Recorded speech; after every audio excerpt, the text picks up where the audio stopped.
அனைத்தும் அனைவரும் சிவம். அனைத்திற்கும் அனைவருக்கும் நன்றி. தாய் தந்தையருக்கு நன்றி. அண்ணனுக்கு நன்றி. மூதாதையர் அனைவருக்கும் நன்றி. பச்சையம்மனுக்கு நன்றி. சப்த முனிகளுக்கு நன்றி. சப்த கன்னியர்களுக்கு நன்றி. சுப்பிரமணியருக்கு நன்றி. சிவபெருமானுக்கு நன்றி. என்னுடைய ஆன்மீக குரு தலைவர் அவர்களுக்கு நன்றி. 13/5/2024 திங்கட்கிழமை பஞ்சாங்க வழி ஜோதிட ஆலோசனை. இன்று உங்களுடைய கர்மவினை தீர அண்ணன் அக்காவிடம் ஆசி பெறுங்கள். தீர்க்காயுளுடன் இருக்க தாயிடம் ஆசி பெறுங்கள். ஆரோக்கியத்துடன் இருக்க அண்ணன் அக்காவிடம் ஆசி பெறுங்கள்.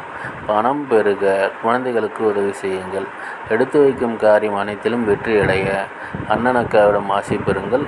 குடும்பத்தில் உள்ள பெண்களுக்கு உதவி செய்யுங்கள். கழுதை முகம் பாருங்கள். சேஷ்டா தேவி வழிபாடு செய்யுங்கள். பன்றி முகம் பாருங்கள். வராகி அம்மன் வழிபாடு செய்யுங்கள். இதுபோல் வாழ்நாள் முழுவதும் வெற்றியடைய வாட்ஸ்அப் எண்ணை தொடர்பு கொள்ளுங்கள். டெலகிராம் சேனல் லிங்க் யூஸ் பண்ணி டெலகிராமில் ஜாயின் பண்ணிக்கோங்க. அஸ்ட்ரோ ஸ்ரீபாபா சேனலை லைக் பண்ணுங்கள், ஷேர் பண்ணுங்கள், சப்ஸ்கிரைப் பண்ணுங்கள். நல்லது நடந்து கொண்டு இருக்கிறது. ஓம் ரீங் வசி வசி சகலரும் வசி சர்வம் வசி அசி அசி அசி. நன்றி நன்றி நன்றி.